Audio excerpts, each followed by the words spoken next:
અમદાવાદના સાણંદ તાલુકાના ચેખલા ગામે કરોડો રૂપિયાની જમીન ખોટા કાગળિયા બનાવી અને પચાવી પાડવાના કેસમાં પોપ્યુલર બિલ્ડર ગ્રુપના આરોપી રમણ પટેલ મામલે અપડેટ આવી છે. જી હા, ખેડૂતોની જમીન જેણે પચાવી હતી એ જ રમણ પટેલ.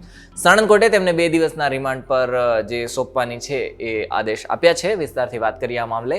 નમસ્કાર, વાઇબ્સ ઓફ ઇન્ડિયા સાથે હું સમીર. આવી જ રસપ્રદ સ્ટોરીઝ માટે વાઇબ્સ ઓફ ઇન્ડિયાની યુટ્યુબ ચેનલને સબસ્ક્રાઇબ કરી નોટિફિકેશન માટે બેલ આઇકન દબાવવાનું ભૂલશો નહીં. આ સમાચારની વાત કરીએ ને એના પહેલા પોપ્યુલર બિલ્ડરના જે ગ્રુપના રમણ પટેલ છે એમના કૌભાંડ અથવા તો એના કાંડ વિશે વાત કરી લઈએ. વાત છે 1995-1996ની. જીવાભાઈ પટેલ નામના એક વ્યક્તિ હતા. તેમની માલિકીની જમીન છે રમણ પટેલે અને એના સિવાયની જેટલી 52 જેટલી કંપની હતી એમના મારફતે પચાવી પાડી હતી. આ જમીન હતી અમદાવાદના સાણંદના ચેખલા ગામની. જીવાભાઈ પટેલના નિધન પછી એમના પરિવારને જાણ થઈ કે આવી રીતના છે, બધું જમીન તો પચાવી પાડવામાં આવી છે. તો એમણે શું કર્યું? પરિવાર છે પોલીસ ફરિયાદ નોંધાવે છે અને પોપ્યુલર બિલ્ડરની જે રમણ પટેલ છે એમની મુશ્કેલીની અંદર ત્યારથી વધારો થવા લાગે છે.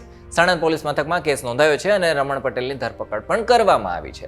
રમણ પટેલ સામે અત્યાર સુધીમાં જો વાત કરીએ તો 8 જેટલા ગુના છે નોંધાઈ ગયા છે, જેમાંથી 7 તો માત્ર ને માત્ર આપણા ગુજરાતના ખેડૂતોની જમીન ગેરકાયદેસર રીતના પચાવી પાડવાના છે.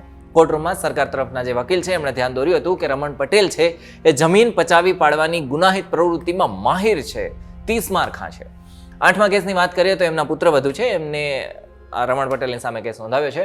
આ 2 દિવસની અંદર જે પોલીસ છે પોપ્યુલર બિલ્ડરના જે રમણ પટેલ છે એમને સાથે રાખશે અને એમના કાંડનો આખો પર્દાફાશ કરશે કે કઈ રીતના બોગસ દસ્તાવેજો ઊભા કર્યા હતા અને કઈ રીતના રૂપિયાની લેવડ દેવડ કરવામાં આવી હતી અને બાકીની પણ જેટલી પણ એમનું જે મોડસ ઓપરેન્ડી છે એ.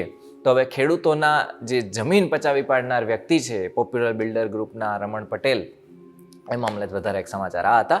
આગળ શું થશે એ પણ અમે તમને જણાવતા રહીશું. ધન્યવાદ.